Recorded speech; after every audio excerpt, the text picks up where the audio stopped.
Hello दोस्तों, आज हम आपको सुनाएंगे रविवार की व्रत कथा। हिंदू धर्म में सप्ताह का प्रत्येक दिन किसी न किसी देवता को समर्पित होता है। इसी प्रकार रविवार का दिन सूर्य देव को समर्पित माना जाता है। सूर्य देव को संसार का प्रत्यक्ष देवता कहा जाता है, क्योंकि वे प्रतिदिन हमें दिखाई देते हैं और समस्त संसार को प्रकाश और ऊर्जा प्रदान करते हैं। शास्त्र में कहा गया है कि सूर्य देव की कृपा के बिना जीवन संभव नहीं है। सूर्य देव ही पृथ्वी पर जीवन के आधार है। धार्मिक मान्यता के अनुसार जो व्यक्ति श्रद्धा और विश्वास से रविवार का व्रत करता है और सूर्य देव की कथा सुनता या सुनाता है, उसके जीवन से रोग, दरिद्रता और कष्ट दूर हो जाते हैं। उसके घर में सुख, समृद्धि और वैभव का आगमन होता है। कहा जाता है कि सूर्य देव की पूजा करने से स्वास्थ्य अच्छा रहता है, आत्मविश्वास बढ़ता है, मान सम्मान मिलता है, धन और यश की प्राप्ति होती है। इसलिए प्राचीन काल से ही ऋषि मुनि और भक्तजन रविवार का व्रत रखते आए हैं। रविवार व्रत की विधि क्या है?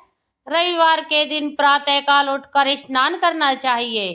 इसके बाद स्वच्छ वस्त्र, लाल वस्त्र धारण करें। फिर एक तांबे के लोटे में जल भरकर उसमें लाल फूल, अक्षत, चावल, गुड़ और रोली डालकर सूर्य देव को अर्घ्य देना चाहिए। अर्घ्य देते समय यह मंत्र बोलना चाहिए, ओम सूर्याय नमः। इसके बाद सूर्य देव की कथा सुननी या पढ़नी चाहिए। जो व्यक्ति पूरे श्रद्धा भाव से यह व्रत करता है, सूर्य देव उसकी सभी मनोकामना पूर्ण करते हैं। रविवार व्रत कथा। बहुत समय पहले की बात है। एक नगर में एक बहुत ही गरीब ब्राह्मण रहता था। वह ब्राह्मण धर्मात्मा और ईश्वर का भक्त था। वह प्रतिदिन भगवान का नाम जपता था और लोगों को धर्म का उपदेश देता था। लेकिन उसके घर की स्थिति बहुत ही दयनीय थी। घर में खाने के लिए भी कभी कभी भोजन नहीं होता था। ब्राह्मण की पत्नी भी बहुत सरल और धार्मिक थी। वह हमेशा भगवान से यही प्रार्थना करती थी कि उनके घर में भी सुख और समृद्धि आए।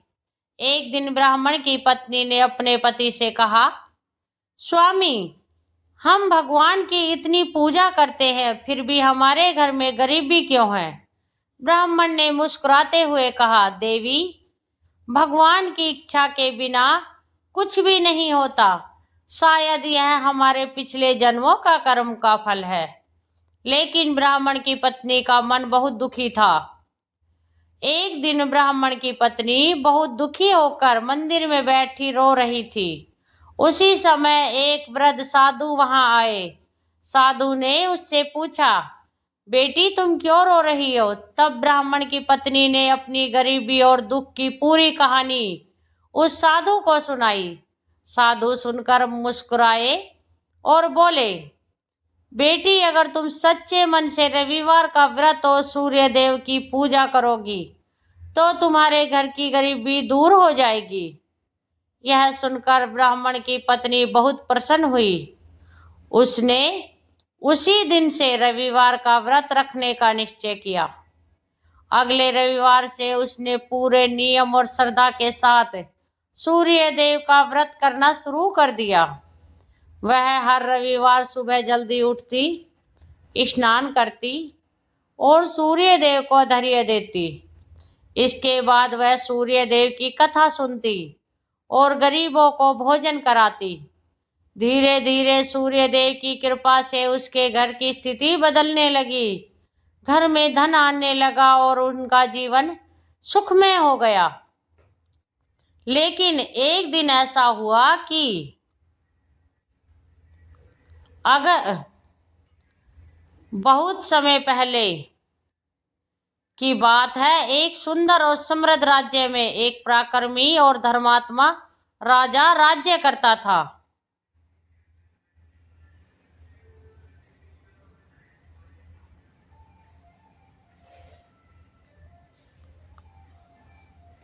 वह राजा न्यायप्रिय था और अपनी प्रजा का बहुत ध्यान रखता था।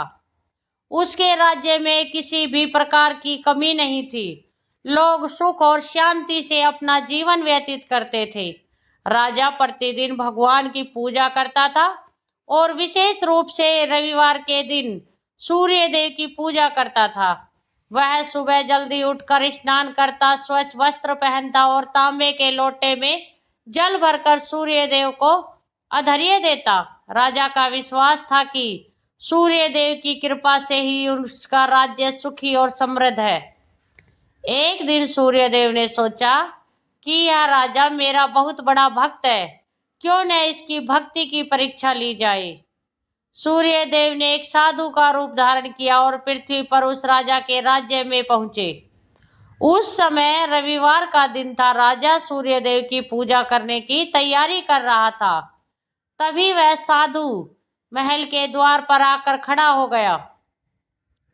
महल के पहरेदारों ने साधु को देखा और राजा को इसकी सूचना दी। राजा ने तुरंत आदेश दिया, उन्हें आदर के साथ अंदर लाया जाए। साधु महल में आए। राजा ने उनका स्वागत किया और उन्हें आसन पर बैठाया। राजा ने हाथ जोड़कर कहा, महात्मन, आज मेरे लिए बहुत सौभाग्य की बात है कि आप मेरे महल में पधारे हैं। कृपा बताइए, मैं आपकी क्या सेवा कर सकता हूँ। साधु मुस्कुराए और बोले, राजन, मुझे भूख लगी है, यदि संभव हो तो मुझे भोजन करा दो। राजा ने तुरंत रसोइये को आदेश दिया कि साधु के लिए उत्तम भोजन तैयार किया जाए। लेकिन साधु ने कहा, राजन, मैं साधारण भोजन नहीं करता। मैं केवल उसी घर का भोजन ग्रहण करता हूँ जहाँ रविवार का व्रत रखा जाता है और सूर्य देव की कथा सुनी जाती है। राजा ने कहा, महात्मन, यह तो बहुत अच्छी बात है। आज रविवार और मैं स्वयं सूर्य देवता का व्रत करता हूँ। आप यही भोजन करें। साधु ने कहा, लेकिन मेरी एक शर्त है। राजा ने पूछा, कौन सी शर्त? साधु बोले, मैं उसी घर का भोजन ग्रहण करता हूँ जहाँ भोजन स्वयं राजा और रानी अपने हाथों से बनाकर परोसे। राजा ने तुरंत रानी को बुलाया और सारी बात बताई। रानी भी बहुत धर्मपरायण थी। उसने खुशी खुशी साधु के लिए भोजन बनाने की तैयारी शुरू कर दी। रानी ने पूरे श्रद्धा भाव से भोजन बनाया। उसने भोजन में शुद्ध घी, गुड़ और गेहूं के बने पकवान तैयार किए। फिर राजा और रानी दोनों ने मिलकर साधु को भोजन परोसा। साधु बहुत प्रसन्न हुआ। लेकिन सूर्य देव अभी भी राजा की सच्ची भक्ति की परीक्षा लेना चाहते थे।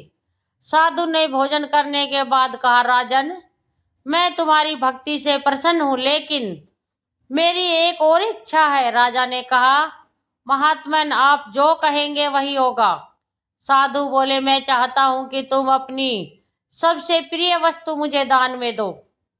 यह सुनकर राजा कुछ क्षण के लिए सोच में पड़ गया। राजा के पास बहुत धन, सोना, चांदी और महल थे, लेकिन साधु ने कहा था, सबसे प्रिय वस्तु। राजा ने मन ही मन सोचा, मेरे लिए सबसे प्रिय मेरी प्रजा है, मेरा राज्य है और मेरा परिवार है। फिर भी राजा धर्म से पीछे नहीं हटना चाहता था। राजा ने विनम्रता से कहा, महात्मन, मेरे पास जो भी है वह सब आपका ही है। कृपा बताइए, आपको क्या चाहिए। साधु ने राजा की ओर देखकर कहा, राजन, मुझे तुम्हारा राज्य दान में चाहिए। यह सुनकर महल में सन्नाटा छा गया। मंत्री, सैनिक और रानी सब हैरान रह गए, लेकिन राजा ने एक क्षण भी देर नहीं की। राजा ने मुस्कुराते हुए कहा, यदि यही आपकी इच्छा है तो आज से यह पूरा राज्य आपका हुआ। राजा ने अपना मुकुट उतारकर साधु के चरणों में रख दिया। यह देखकर साधु बहुत प्रसन्न हुए, लेकिन असली परीक्षा अभी भी बाकी थी। साधु ने राजा से कहा, अब तुम्हें यह राज्य छोड़कर तुरंत यहाँ से जाना होगा। राजा ने बिना किसी विरोध के यह बात स्वीकार कर ली। राजा और रानी साधारण वस्त्र पहनकर महल से बाहर निकल पड़े। अब उनके पास न धन था, न महल, न सेना, लेकिन उनके मन में सूर्यदेव के प्रति अटूट विश्वास था। उन्हें पूरा भरोसा था कि सूर्यदेव उनकी रक्षा अवश्य करेंगे। लेकिन आगे उन्हें जीवन में जो होने वाला था वह बहुत ही अद्भुत और चमत्कारी था। सूर्यदेव का चमत्कार और राजा की परीक्षा का अंत कैसे हुआ, अब आप जानेंगे। राजा और रानी साधारण वस्त्र पहनकर महल से बाहर निकल गए। अब उनके पास न धन था, न महल, न कोई सेवक। फिर भी उनके चेहरे पर कोई चिंता नहीं थी, क्योंकि उन्हें सूर्यदेव पर पूर्ण विश्वास था। राजा ने रानी से कहा, देवी, कुछ भी हुआ है वह सूर्यदेव की इच्छा से हुआ है। हमें धैर्य रखना चाहिए, भगवान अवश्य हमारी सहायता करेंगे। रानी ने भी श्रद्धा से कहा, स्वामी, मुझे भी सूर्यदेव पर पूरा विश्वास है। जिसने हमें जीवन दिया है वही हमारी रक्षा भी करेगा। दोनों पति पत्नी धीरे धीरे चलते हुए जंगल की ओर बढ़ने लगे। दिन ढलने लगा था और रात होने लगी थी। रास्ते में उन्हें बहुत भूख और प्यास लगी, लेकिन उनके पास खाने के लिए कुछ भी नहीं था। तभी उन्हें एक छोटा सा गांव दिखाई दिया। राजा और रानी वहां पहुंचे और एक पेड़ के नीचे बैठ गए। उसी समय उस गांव की एक वृद्ध स्त्री वहां से गुजर रही थी। उसने राजा और रानी को देखा और समझ गई कि ये कोई साधारण लोग नहीं है। वह उनके पास आई और बोली, बेटा, तुम दोनों बहुत थके हुए लगते हो, क्या बात है? तब राजा ने विनम्रता से कहा, माता, हम यात्री हैं और रास्ता भटक गए हैं। यदि आप हमें थोड़ा पानी और भोजन दे दे तो बहुत कृपा होगी। वृद्ध स्त्री बहुत दयालु थी। उसने तुरंत उन्हें अपने घर ले जाकर भोजन कराया और आराम करने के लिए जगह भी दी। रात हो गई। उस दिन भी रविवार था। राजा को याद आया कि आज उन्होंने सूर्यदेव को धैर्य नहीं दिया और कथा भी नहीं सुनी। राजा ने रानी से कहा, देवी, चाहे हमारी स्थिति कैसी भी हो, हमें सूर्यदेव का व्रत और पूजा नहीं छोड़नी चाहिए। रानी ने भी सहमति जताई। अगली सुबह रविवार था। राजा बहुत जल्दी उठे, पास के तालाब में स्नान किया और फिर सूर्यदेव को धैर्य देने के लिए जल लेने लगे। लेकिन उनके पास तांबे का लोटा नहीं था। तब राजा ने एक साधारण मिट्टी के पात्र में जल लिया और श्रद्धा से सूर्यदेव को अधर्य दिया। उन्होंने हाथ जोड़कर प्रार्थना की, हे सूर्यदेव, यदि हमारी भक्ति सच्ची है तो हमें शक्ति दीजिए कि हम हर परिस्थिति में धर्म का पालन कर सके। यह देखकर सूर्यदेव अत्यंत प्रसन्न हुए। उसी समय आकाश में तेज प्रकाश फैल गया। राजा और रानी ने देखा कि उनके सामने वही साधु खड़े हैं जो महल में आए थे, लेकिन इस बार उनका रूप दिव्य था। साधु का रूप धीरे धीरे बदलने लगा और वहां स्वयं सूर्यदेव प्रकट हो गए। उनका तेज इतना अधिक था कि चारों ओर प्रकाश फैल गया। राजा और रानी तुरंत उनके चरणों में गिर पड़े।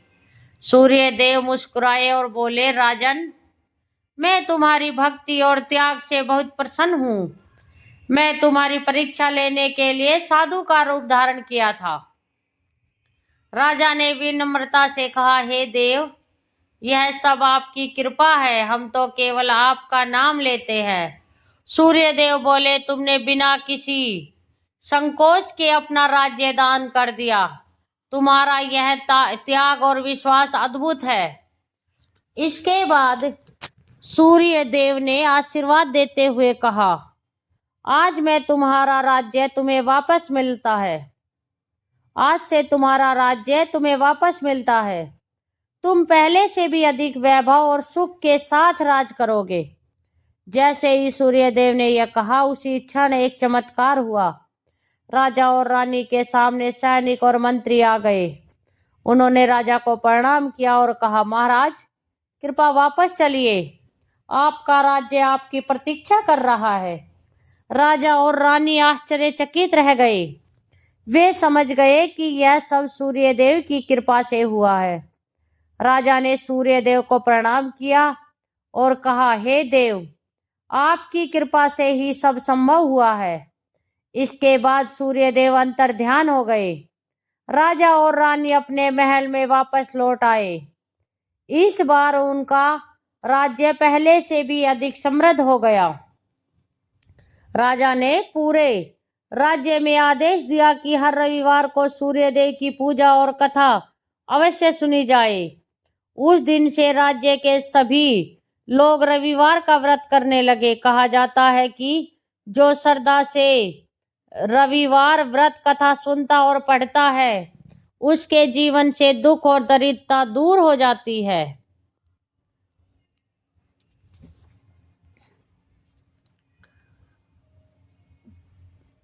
तो भक्तों, आपको ये कथा कैसी लगी? कमेंट्स बॉक्स में जरूर बताना। जय सूर्यदेव।